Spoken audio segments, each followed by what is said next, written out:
Hello my friends, today we're discussing the Moorish architecture that will most likely appear in Pokemon Scarlet and Violet.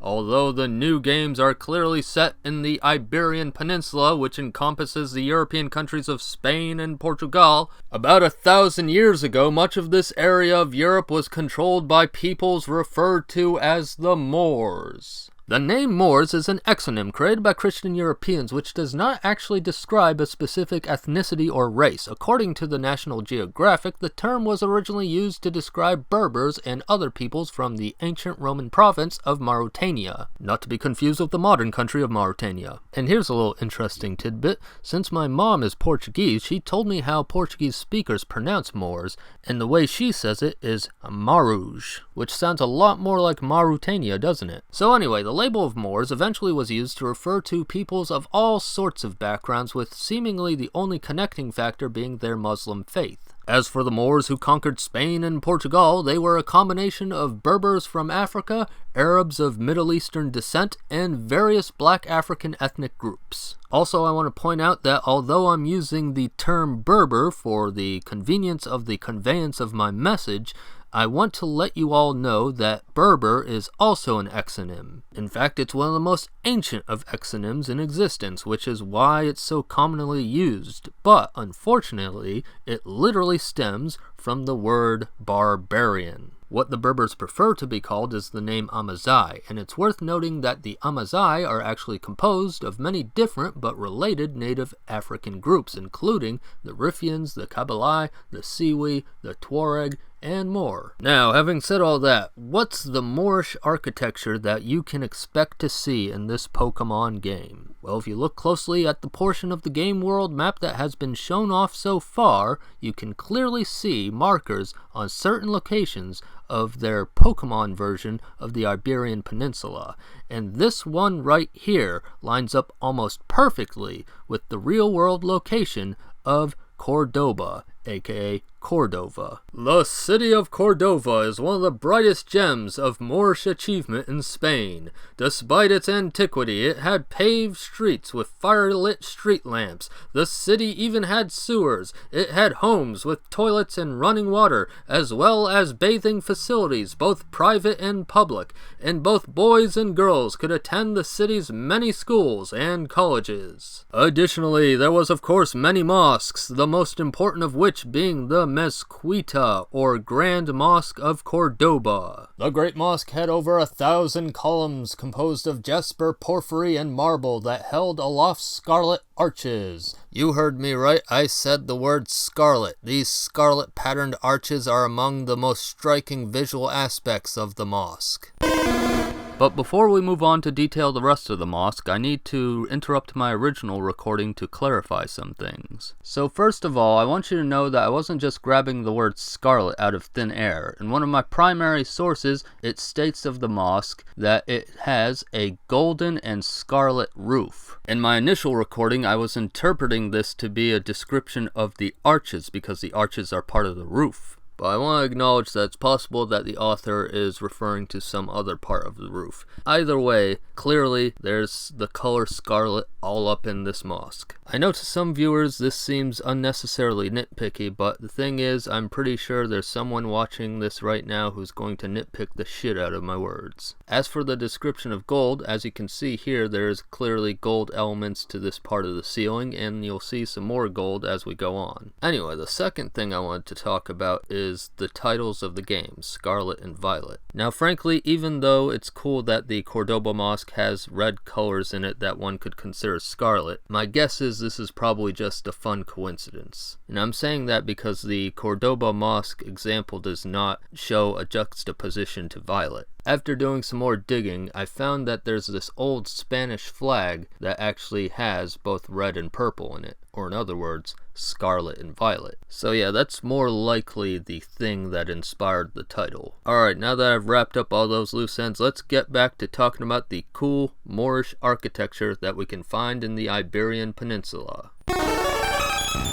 The Grand Mosque of Cordoba also featured beautiful glass mosaics, marvelous fountains, and a verdant courtyard. This mosque still exists in Spain today, but has been converted into a Catholic cathedral. Cordovans could purchase from a very diverse marketplace. They were able to buy such things as Chinese tea, Indian spices, Russian furs, and African items like ebony and ivory. Plus, Middle Eastern fruits and vegetables were imported as well, and I want to emphasize to the Pokemon fans that one of these fruits was oranges. In fact, orange trees still stand in the courtyard of the Great Mosque of Cordoba till this day. By the way, I also want to acknowledge that the Moors weren't the first people to help this city thrive. Before them, the Romans ruled here, and before the Romans arrived, the North African Empire of Carthage built up the city. And even before the African Carthaginians came, there was apparently a town there too. I mean, eventually, we're gonna keep going backwards until we reach caveman times, right? You get the point. Anyway, I'm focusing on the Moorish stuff because it's the Moorish architecture that is the highlight of the area. Well, that and because teaching about African stuff is what I do. Currently, I'm thinking that this would be one of the last cities you get to in the game, and when you get there, you learn various crucial information such as the whereabouts of the legendary Pokemon of the region. On the outskirts of this city was the impressive Al-Zahar Palace, which was so vast that it too is considered a city. According to the MIT libraries, Medina al-Zahar was founded by Abd al-Rahman III in 936, shortly after the proclamation of the Umayyad Caliphate in Al-Andalus. Construction continued during the reign of his successor, Al-Hakam II. The city is composed of 3 terraced platforms separated from one another by walls and enclosed by fortified walls. The uppermost terrace contained various buildings for government administration and royal ceremony, as well as residential quarters and gardens for the caliph and the court. The middle terrace was composed mainly of gardens with pavilions and pools and orchards, while the lowest terrace contained the congressional mosque, markets, and probably residential quarters for the military, and for the merchants associated with the market. Nowadays, this palace city is in ruins, which I think could easily be the scene of a cool level in the game where you could encounter the legendary Pokemon that you learned about in the main city of Cordoba. As you may have guessed, Moorish influences extended beyond Cordoba. One of the Moors' most amazing architectural achievements is the Grijalda of Seville, built under the rule of Caliph Yusuf Yaqub al-Mansur in 1198 AD. It was one of the tallest buildings on the earth at the time of its creation. It served as the minaret for Seville's primary mosque. However, like the Grand Mosque of Cordoba, this too would change when the Christians regained power in the region. The minaret was converted into a bell tower for a Christian cathedral, and its apex received 2 different redesigns since then. For the Pokemon games, they could have a tower inspired by this structure that could house the Elite Four or some other huge challenge. Moving on to Spain's Costa del Sol, one can find the Alcazaba of Malaga, which is a Moorish fortress consisting of many towers, houses, mosques, baths, fountains, and gardens. And since this place was and still is so green, I figure it'd be a great place to encounter grass-type Pokemon. And besides that, the city of Malaga itself, I hear, is a popular tourist destination. It's a beachside city with festivals, concerts, and other events. But, of course, the main reason I wanted to mention Costa del Sol is because I can't stop myself from making a Final Fantasy reference. Another standout location is the Alhambra Hilltop Palace and Fortress in Granada. The Emirate of Granada was the last Muslim dynasty on the Iberian Peninsula. It lasted until 1492. Due to its hilltop location, I would think that in the game, this would be a place to find really strong flying-type Pokemon. Now, ever since I saw that the game's title might be a reflection of the old Spanish flag, I've been starting to doubt my initial thoughts that Portugal will be included in the game. But who knows, even if Portugal isn't initially in there, it might appear later as DLC. So just in case, let's talk about Portugal. According to the BBC, the fishing village of Olhau is a fine example of the cultural collision between Europe and North Africa that defines the Algarve. Known as the City of Cubes, the village is known for its square-shaped, whitewashed houses with Moorish terraces and moldings. Thanks to the infiltration of Moroccan culture and the town's financial prosperity from a flourishing fishing industry, local people started building new houses in geometric Moorish-inspired style and transforming their wooden fishing huts into similarly square homes. At times, walking around the old town feels like being in an Islamic city. So obviously, in a Pokemon game, a place like this would be a great location to get the old fishing rod and catch some water-type Pokemon.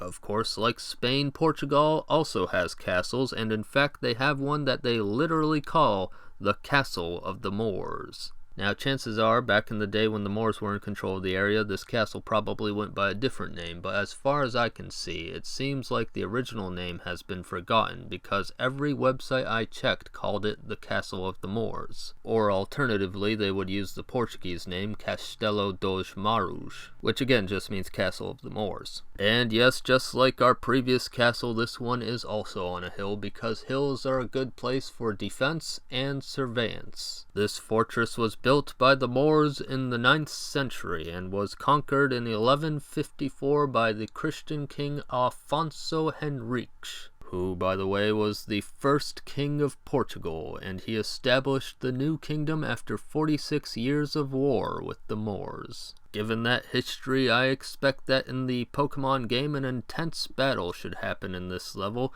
and also since I see so many craggy rocks in the area, this would obviously be a great place to catch some rock-type Pokemon. Anyway, there is more Moorish architecture on the mainland, but there's only so much we can cover in one video, and besides all that, we do want to talk about a few more things that aren't architecture related. Now, as I said earlier, my mom is Portuguese, but she wasn't born in the mainland. Instead, she was born in a small village in the island of São Miguel in the Azores. So the other day, I asked my mom if the Azores were to be in a video game, what part of the Azores would you want to see in there? And her response was Furnage. The area of Furnage is a very interesting and geothermally active place, and by that I mean it's quite literally a volcano. It last erupted in 1630 AD. I'm guessing I probably don't need to explain what kind of Pokemon one should encounter at a volcano, right? Now, despite the fact that it hasn't erupted in hundreds of years, the place is still plenty hot, and there's steam rising out of the ground all over the place. There's also a town here, and the locals utilize this geothermal energy in a variety of ways, such as bathing in the natural hot springs, as well as cooking via burying their food under the volcanic ground. Although my mom lived her early childhood years in São Miguel, she never actually got to visit Furnage, so she never got a chance to actually try one of these volcano-cooked meals. And speaking of Portuguese food, that's what we'll be talking about in our last segment here. Now, I'm not gonna go as in-depth as I originally wanted to, because this video is longer than I expected, but I need to talk about something that will likely reappear in this game that was in Pokemon Sun and Moon, and that is Malasada, which a lot of times I say Malasada,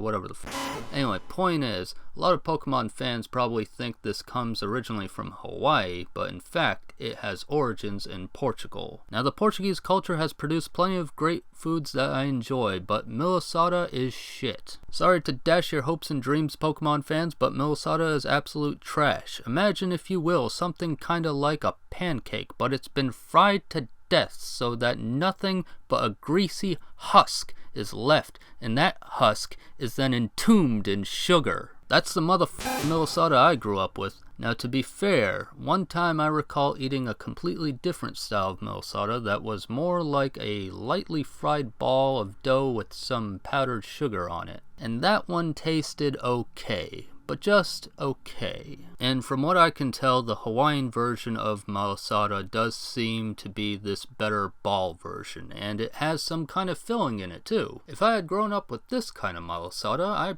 probably still wouldn't be a big fan of it, but at least I probably wouldn't hate it. That said, if you want a nice tasting Portuguese bread product, then you should instead eat sweet bread. What is sweet bread, you ask? It's bread that's sweet. What else do you want me to say? Shove it in your mouth and enjoy. Trust me, sweetbread is delicious, and it's much better than that sugar grease fest that is Minnesota. But if you want something sweeter than sweetbread, then you gotta try pastel de nata. It's one of my favorite desserts. It's this custardy stuff that's inside a flaky bread cup. So yeah, if you get a chance to, try out pastel de nata. Alrighty, before we end things, I have a few notes. First note, although I was originally going to talk about the Barcelona-inspired architecture, and more specifically the Sagrada Familia-inspired building that was in the Pokemon Scarlet and Violet premiere, I decided not to because Austin John's YouTube channel already did a good enough job discussing that, plus it's not really Moorish related. Second, even though most of you probably already realized this, for those of you who haven't, I'm just letting you know that the thumbnail for this video is just my own photo edited screenshot. So it's not real, but if my predictions come true, then perhaps something like this will happen in the final game. And the third and final note is that if you're new to the Red Spirit Mask channel, we have more Pokemon videos that you can check out right now and other Nintendo videos as well.